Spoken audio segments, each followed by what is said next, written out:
Bonjour, aujourd'hui je vais vous parler mon vécu, du désespoir à l'espoir face à l'autisme.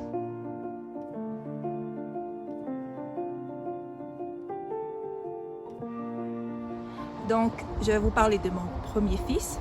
Mon premier fils, il est né à terme, il était assez gros, il est né à 4,5 kg et 55 cm. Il était en bonne santé. Et à 3 mois, j'ai pas pu l'allaiter trop parce que j'étais épuisée, parce que c'était un accouchement assez difficile et à récupérer. Donc il a commencé à boire du lait infantile, le formula. Et quelques mois après, il a commencé à avoir un eczéma important au niveau du visage, au niveau des jambes. Et j'ai même dû lui mettre des chaussettes parce qu'il se grattait tellement le soir. Donc vers 8 mois, il a commencé à marcher. Mais j'avais déjà remarqué quelque chose qui n'allait pas, c'était ses battements des mains qui étaient vraiment rapides. Et je disais, bon, peut-être que ça va passer. Donc vers les 12 mois, il a commencé à parler. Il disait juste quelques mots, mais pas beaucoup de mots. Donc à 18 mois, il allait prendre ses vaccins et l'équipe médicale a noté qu'il y avait un problème, qu'il avait un retard de langage parce qu'il ne disait pratiquement rien. Donc j'ai écouté leur conseil, je suis allée voir un orthophoniste qui a tout de suite eu le diagnostic qui disait que votre fils est autiste.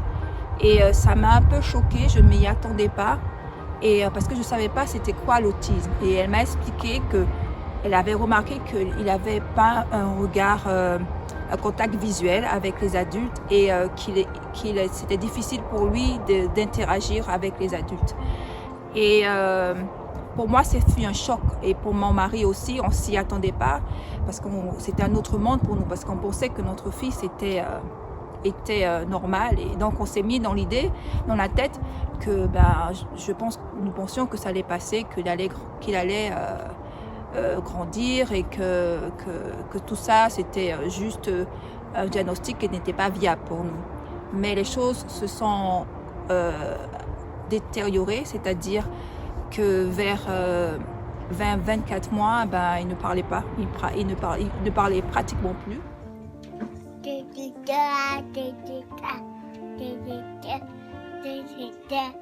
Il avait perdu le langage et il commençait à être un peu replié sur lui-même. Donc vers 3 ans, il ne pouvait plus jouer avec les autres enfants. Et c'était vraiment pour lui vraiment difficile d'interagir même avec les adultes. C'était même difficile d'aller voir ses grands-parents au Canada. Ils ne pouvaient même pas rentrer dans leur maison. Donc c'était difficile de trouver une babysitter. Donc on était un peu enfermés. On ne pouvait pas trop sortir. Et il faisait aussi des crises. C'était des crises d'anxiété, des crises où si quelque chose n'allait pas, c'était des grosses crises de pleurs et d'agressivité. Donc de 3 ans à 4 ans, les choses ont encore empiré. C'est-à-dire que c'était de l'agressivité maintenant. Et il ne pouvait plus...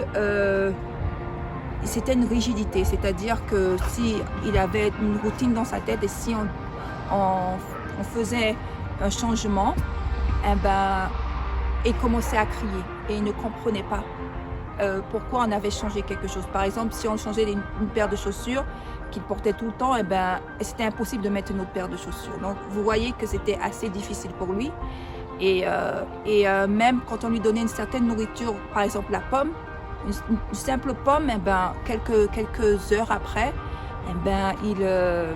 il se cognait la tête contre le mur, il criait beaucoup. Et c'est vrai que la nuit aussi, il était vraiment addict au lait, c'est-à-dire qu'il aimait beaucoup le lait du matin, midi, soir et la nuit même, il se réveillait pour boire du lait. Et c'était une des boissons les plus préférées. Et de l'eau, il n'aimait pas trop. C'était beaucoup des choses sucrées et c'est pour ça qu'il était en surpoids.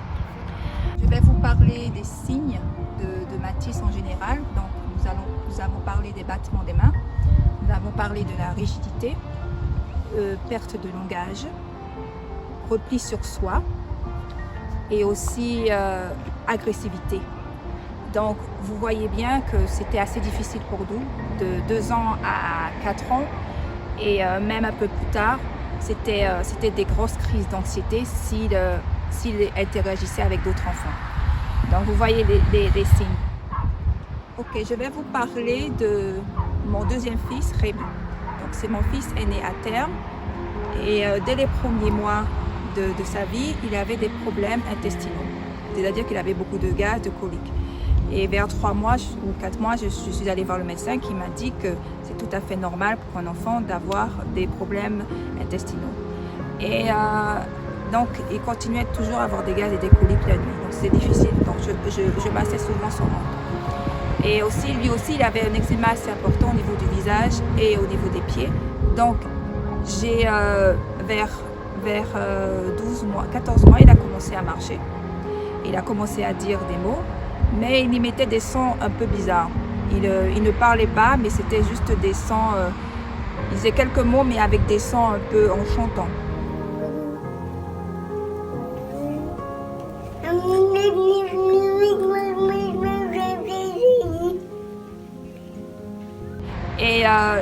Et je me rappelle d'une nuit où c'était difficile. Pour moi, c'est la nuit où j'ai beaucoup pleuré, où je l'ai vu dans la nuit, en pleine nuit, se lever et dans son berceau et dire non, non, non, non. Il avait de la fièvre et tout. Et j'ai vu les battements des mains et j'ai dit voilà, nous avons un second fils autiste. Et c'était difficile, extrêmement difficile pour nous parce que les choses ont commencé à empirer. Les signes sont devenus encore plus importants. C'est-à-dire qu'il avait complètement perdu le langage. Il disait plus rien que des sons. Ils émettaient toujours les mêmes mots et les gestes répétitifs. Il lançait un papier et il se battait les mains. C'était toujours la même chose. La chose la plus importante, c'est qu'il ne répondait plus à son prénom. On pouvait l'appeler plusieurs fois, il se retournait pas. Rigidité pour la nourriture, il avait des problèmes intestinaux, comme je l'avais dit au début. Il ne mangeait que des crackers, que des choses sucrées et surtout encore le lait. Je vais vous parler de sa constipation. Il était vraiment constipé et il avait des douleurs et il ne mangeait pas. Donc voilà pour mes fils, pour les signes de mes fils autistes. Donc, dans la deuxième partie, on va parler de l'espoir. Et ça, c'est le plus important. Du désespoir à l'espoir. Et je vais vous dire une chose, vous parents. L'autisme ne définit pas votre enfant. C'est la personnalité. Travaillez sur les points forts de votre enfant. Par exemple, mon premier fils, même s'il a l'autisme, c'était un repli sur soi, mais il a de l'empathie. Il aime aider, il est très indépendant. Et c'est ça le plus important. Donc, nous travaillons sur ces points forts. Et pour mon fils Rémi, son point fort, c'est aussi l'empathie et il est très câlin. Il est très gentil, il est très patient. Et donc, voilà. Donc, on vous donne un diagnostic autiste, mais ce n'est pas la définition de votre enfant. C'est la personnalité. Et c'est pour ça que nous allons parler de l'espoir. C'est pour ça que nous, parents, nous devons nous battre. Ne vous dites pas « Ah, il est autiste, voilà, c'est la vie ». Non, cherchez et vous allez trouver. Et moi, je le dis, ça parce que j'ai cherché, mais j'ai beaucoup prié. J'ai énormément prié et je suis très croyante et je sais que Dieu répond à nos prières. Donc, voilà mon témoignage. Merci. À la deuxième partie.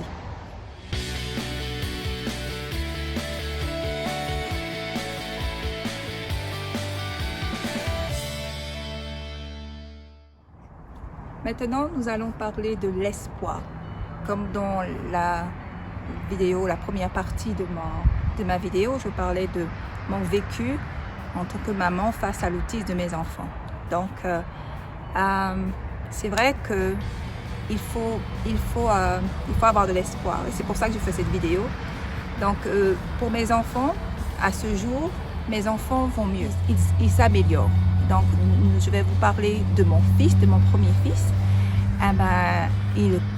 Lui qui ne parlait pas, lui qui était un autiste non-verbal, il commence à parler. Il parle le français et l'anglais.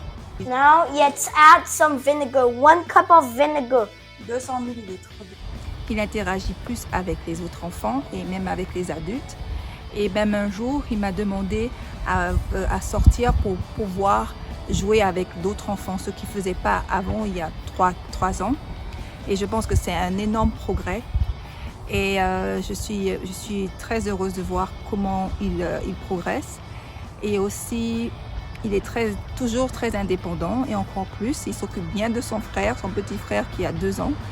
Il change ses couches, il donne à manger, il est content, il aime beaucoup ses frères et sa sœur.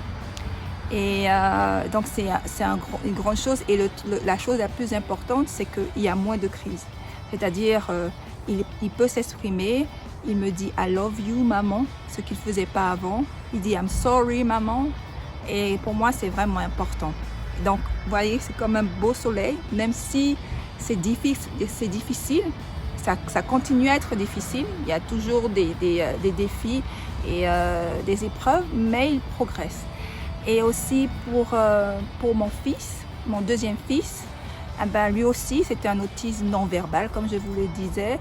Il a toujours des difficultés. C'est vrai qu'il continue à faire ses papiers, mais un peu moins. Il interagit plus avec sa sœur et ses frères. See it where? Here, I said. I see it. I see the white T. Where's it? Here. I see a white fish. Mama, look, it's white T. Soucieux de notre bien-être, il est très câlin et il joue avec sa sœur. Et pour moi, c'est une grande chose parce qu'il mange. Il ne mangeait pas avant. Comme je vous ai dit, il mangeait, je me battais avec lui pour lui donner juste une cuillère de riz à 2 ans. Et maintenant, il mange tout, les salades, tout ce que je lui donne, la soupe. Et il a un bon appétit, il mange même plus que son frère. Donc pour moi, c'était une victoire, le fait qu'il puisse manger et qu'il ait une bonne digestion. Et aussi au niveau du langage, eh ben, il parle, il communique. C'est pas toujours au même niveau que les autres enfants de son âge, mais au moins il peut me dire quand il est fatigué, quand il a faim, quand il se sent pas bien, ou on peut avoir une conversation, même si elle est courte, on peut avoir une certaine back and forth, c'est-à-dire en retour. Donc pour moi, c'est vraiment important de voir qu'il a beaucoup progressé. Donc vous voyez que même si c'est dur, même si on vous annonce que votre fils est autiste et que vous cliquez sur Google et vous voyez toutes les choses, des thérapies, et ça c'est très important aussi, les thérapies, mais il y a de l'espoir avec de la nourriture, avec un bon sommeil. Et c'est pour cela que c'est grâce à mon voyage en Guyane, avec la bonne nourriture de maman, elle a préparé, lorsque je suis partie en 2018, de bons repas faits maison, pas de produits additifs. Et ça, j'ai vu un petit changement. Et après, il y a ma soeur qui m'a introduit au livre de Nathalie Champoux. Et je vais vous parler de l'approche biomédicale. Donc cette approche biomédicale, dans la prochaine vidéo que vous allez voir bientôt, c'est une approche qui permet de voir l'autisme dans un autre domaine, au niveau de la santé, au niveau de l'intestin, au niveau des choses qu'on peut changer pour améliorer les symptômes de l'autisme. Et ça, c'est vraiment important. Donc je vous conseille vraiment d'aller regarder l'approche biomédicale. Et quand on va parler de ça, je vais parler étape par étape, parce que c'est beaucoup d'informations, mais ce sont des informations très importantes. Et l'autisme, ce n'est pas une fin en soi.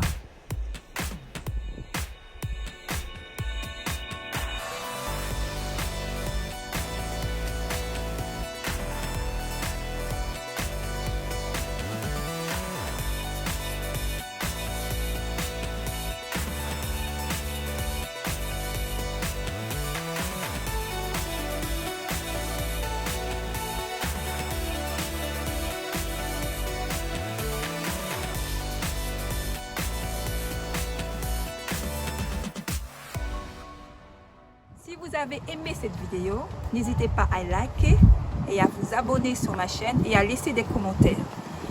Nous allons parler de l'approche biomédicale. C'est une clé pour la santé de votre enfant. Accrochez-vous et persévérons. À bientôt.